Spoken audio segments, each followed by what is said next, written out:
Hello guys! Ngayon tuturuan ko kayo kung paano gumawa ng account sa Temo. Una, pindutin ang Temo app. Then, ayan, kapag nandito na tayo sa Temo, mababasa nyo sa baba yung sign in for the best experience. Pindutin nyo lang yung sign in sa parteng kababaan. Ayun. Then, ayan, kapag napindot nyo na yung sign in, marami naman kayong papamilian dito kung continue with Google, continue with Facebook. Ayan. Then, meron pa dito, continue with X. Yun, pwede nyo siyang gamitin dito sa Temo. Pero, gagawa tayo ng account dito sa Temo. Then, mababasa nyo naman sa taas yung enter email. Then, pindutin nyo lang yung enter email. Ayan. Then, ilagay nyo dito yung email nyo. Kung ano man ang email nyo dito.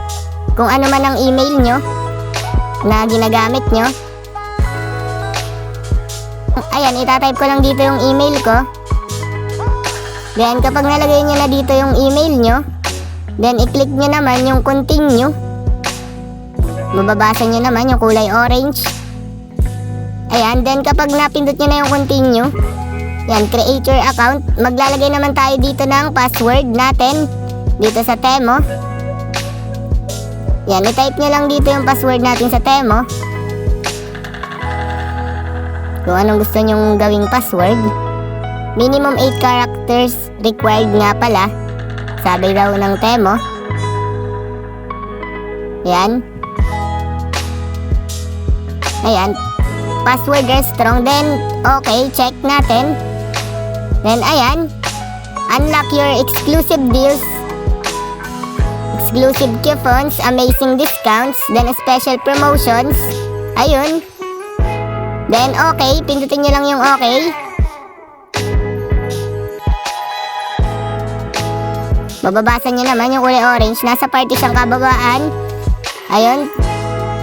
Ayan, may account na tayo dito sa Temo. Ganun lang kadali gumawa ng account dito sa Temo. Then, check natin. Ayan, ang dami naman ditong papamilian. Then, check natin. Pindutin nyo lang yung profile sa pangatlo sa kababaan. Ayan. Kung makikita nyo, may account na tayo. Yan, then titingnan pa natin sa profile dito sa kataasan. Tingnan natin. Ayan. Yan, kung makikita nyo, may account na nga tayo dito sa Temo. Ayun, ganun lang kadali gumawa ng account sa Temo. Ayan, kung makikita nyo, dami naman ditong mga pwedeng bilhin din. Ayun lang. Ayun lang. Thanks for watching. Subscribe for more videos like this. Thank you.